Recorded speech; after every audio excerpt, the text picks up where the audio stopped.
Бәріне сәлем достар. Бүгінгі сабақта біздер .env файлдарымен танысатын боламыз. Бұл файлдардың ішінде проекттің сезімтал айнымаларын сақтайтын боламыз. Ендеше проектімізге өтейік. Проектіміздің бастапқы директориясында .env деген файлды ашамыз. Осы жерде енді біздер өзіміздің керекті айнымаларымызды сақтаймыз. Ол үшін бірінші env және env example деген екі файл ашу керек. Example деген файл біздер осы проектте қандай айнымалар бар және оны толтыру мақсатында мысал ретінде толтырылады. Ал env файлы ол осы виртуалды ортада пайдаланылатын, яғни айнымалар толтырылады. Алдымен қай айнымалар толтыру керек, соларды қарап өтейік. Біріншісі secret key, бұл біздер Django-дағы кілт. Бұл кілт әр ортада бөлек болу керек, және бұл кілт продакшн ортасында ешкіммен бөлісілмеу керек. Яғни ол кілт арқылы адамдардың парольдері немесе тағы да басқа хэш алгоритмдер осы кілтті пайдаланып құпия сөздерді хэшке айналдырады, немесе шифрлау барысында пайдаланылады. Ал енді келесі айнымалы debug. Debug айнымалысы да ол бізде виртуалды ортада сақтағанымыз жөн, себебі оны қосу, өшіру солай оңай болады. Мысалы біздер бета версиясында бұны қосып қоямыз да, продакшн версиясында сөндіріп қоямыз. Яғни продакшнда бізде қателеріміз көрінбейтін болады сол кезде. Және тағы да басқа мысалдары бар оның. Allowed hosts, мысалы әрбір виртуалды ортаның өзінің хосты болады, және тағы да басқа. Яғни бұл .env файлдарымен біздер айнымаларды динамикалық түрде өзгертіп отыра аламыз әр ортаға байланысты. Мен осы сабақта мысал ретінде python.env кітапханасын пайдаланғым келеді. Сол үшін мына команда арқылы біз оны көшіріп аламыз. Ол үшін суреттерге барамыз. Және осы жерде өзіміздің кодымызды қоямыз. Ең алдымен маңызды шарт, мына виртуалды ортамыз қосулы болуы тиіс. Кодты қоямыз. Және ол бізде қондырылды. Осы қондырылған біздегі кітапхананы ең маңыздысы requirementsке қосу керек, себебі ол автоматты түрде бірге жазылып кету керек, және оның версиясын қасына фиксация жасаймыз. Мінекей біздер python.env кітапханасының 1.0.1 версиясын қостық. Келесі нәрсе, енді документация бойынша өтіп шығатын болсақ, бұл жерде айтады from.env import load.env деп. Осыны алып, ең басында load.env деп .env файлын оқиды екенбіз. Ендеше осыны көшіріп алайық, және кодымыздың басына қоятын боламыз. Мысалы, from'нан кейін осы жерге қояйық. Енді келесі нәрсе, мына жерде комментарийлер әзірге тұра берсін, бірақ проектіміздің соңында бұларды кетіріп тастайтын боламыз. Енді .env файлына өтіп, біздер осылай өзімізге керек айнымаларды қоссақ болады деп тұр. Ол үшін маған мына secret key керек. Мен оны мына жерге бөлек ашып қояйын. Secret key. Келесі debug. Және allowed hosts деген айнымаларды біздер қазір толтыратын боламыз. Ең бірінші secret key'дан бастайық. Secret key жаңағы айтқандай приватный, яғни ол әр ортада өзінікі болу керек. Сол үшін біздер осыны осы жерге көшіреміз. Яғни мынаны сіздер өзгертіп тастасаңыздар да болады, бірақ содан кейін бұны қайта-қайта өзгертуге болмайды. Келесі debug. Debug менің мысалы локалды ортада true болған дұрыс. Себебі мен кодымды қосып, және оны қателерін дер кезінде көргім келеді. Мысалы allowed host, яғни қай хосттар бізге ашық, сол хосттардың тізімін беру керекпіз. Сол тізім мысал келтіретін болсақ, localhost деп жазып қояйын әзірге. Localhost немесе 000 8000 деп осы хосттарды беріп қойсам болады. Ал егер сіздерде production болса, сіздер өздеріңіздің, яғни домендеріңізді жазсаңыздар болады, немесе сервердің IP адрестері жазылатын болады. Енді осы айнымаларды оқу үшін OS environment немесе get-env арқылы ала аламыз деп жазылып тұр. Сол үшін проектіміздің басында import OS деген модулін шақырамыз, және осы модуль арқылы мына secret key және тағы да басқа айнымаларды өзгертетін боламыз. Міне алғашқы secret keyді осылай өзгертеміз.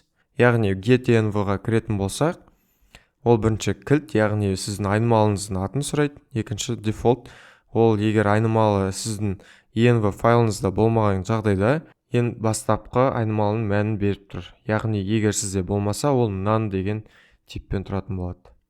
Немесе бұлай бос орын қалдырса болады. Немесе some key деп жазып қояйық. Қазір мысалын көретін боламыз.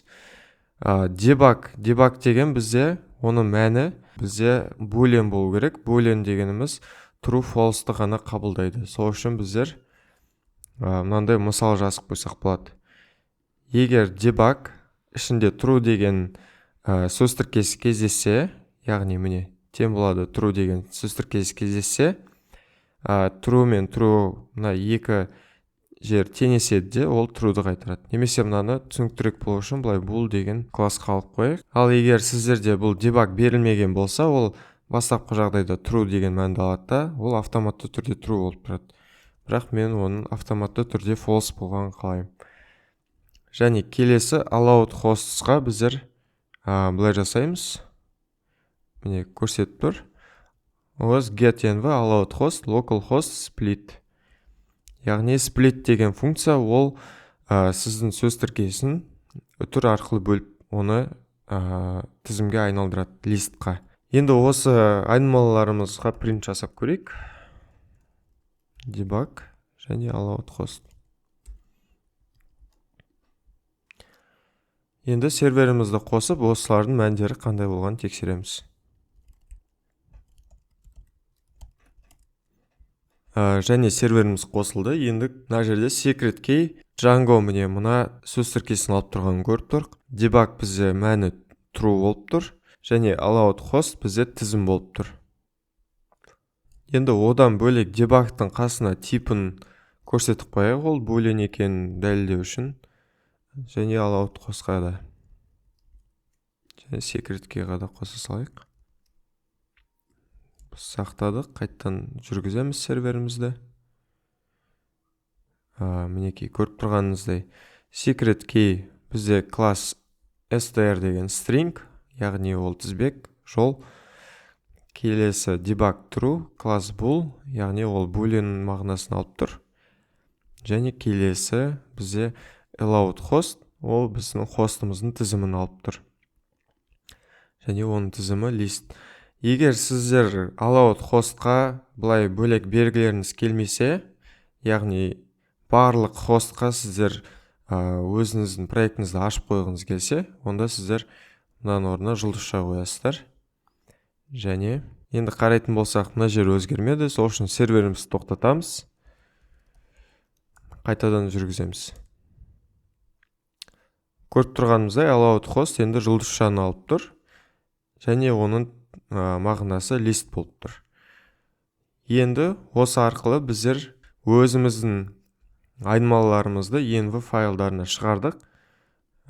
Мысалы, ол сізде мына жерде true болып, ертең болашақта production серверде бұл жерге false қойсаңыз болады. Және әрбір secret key, ертең болашақта база құрамыз, сол базаның юзері және оның парольдері бізде осы env файлда сақталатын болады. Келесі файлмен танысайық. Енді env example. Env example деген бізде проектімізде қандай айнымалылар бар, сол айнымалардың барлығына мысал жазылып тұру керек. Мысалы, мына жерге мен some secret key деп жазып қоям. Яғни қандай да бір құпия кілт болу керек. Екінші debug, ол true немесе false'ты қабылдайды. Бұл жерде мысалы true деп тұра берсін. Allowed hostқа мысалы мен шынымен мысалда жазып қойын. Айта кететін жайт, мына allowed host'ың арасында, үтірлердің арасында бос пробел болмаған жөн. Себебі мына жерде split жасаймыз ғой біздер, сол кезде оның ортасында бос орын қалып, сақталып қалады. Сол үшін сізде көрінбей тұру мүмкін. Сол үшін бұл жерде әрқашан бос орынсыз үтірмен бөлетін боламыз. Келесі нәрсе, енді бұл env файлды біздер репозиторияға салмаймыз. Алдыңғы сабақта көрсеткен репозиторияға көрінбеу керек, ал бірақ мына example файлы көрініп тұру керек. Сол үшін біздер мына gitignore деген файлға барамыз да env файлын қосамыз. сол кезде ол бізде гитпен басқарылмайды, және біздер өзгерткен файлдарымызды көріп өтейік. Мынау мысалы салуға болады репозиторияға, бұл жерде құпия сөздер жоқ. Келесі gitignore-ды саламыз өзгерісімізді. Requirements'та қандай кітапхана көрсеткенімізді саламыз репозиторияға. Және мына жерде Settings'та біздер артық принттар қосып тастадық, осыларды кетіріп тастаймыз. Енді осыны Settings'та тексеріп шығып, осы Settings'ты қосып stage'ға өткіземіз. Барлығын stage'ға қосқаннан кейін load variables from env деп commit message жазып, commit жасаймыз. Енді оны репозиторияға салу үшін git push origin develop'ты басамыз. Бізде репозиторияға салынды, репозиториямызды жаңартамыз. Мына жерде develop тармағын таңдаймыз. Көріп тұрғаныңызда env файлы түсті, .env файлдар түспеді, және осы арқылы біздер айнымалыларды бөліп алып шықтық. Осы env файлдарын енді біздер бета версиясы үшін және production версиялар үшін пайдаланатын боламыз. Сабақты көргендеріңізге рахмет. Келесі сабақта жүздескенше.